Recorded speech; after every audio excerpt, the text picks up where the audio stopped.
Assam Rifles celebrated its 189th Raising Day at DGAR headquartered Light Corps Shillong yesterday. Raised in 1835, the force has done yeoman service to the nation and contributed immensely in bringing peace in the northeastern states.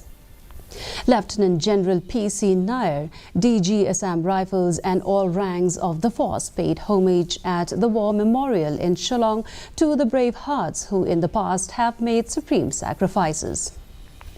Addressing the force, the DGAR complimented all ranks for their outstanding contribution in fighting insurgency in the northeast and Kashmir. The Assam Rifles continues to evolve to meet new challenges and live up to its motto and its role as the sentinels of the Northeast.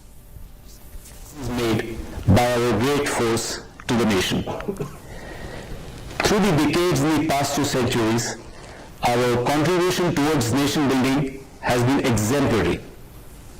Our deep connect with the people of the Northeast has been quite unparalleled. Though we have delivered whenever asked for beyond the boundaries of the Northeast also, as we are currently doing in Kashmir and the United Nations. Today I pay homage to all our brave hearts who have made the supreme sacrifice for our nation and offer my profound respects to their families.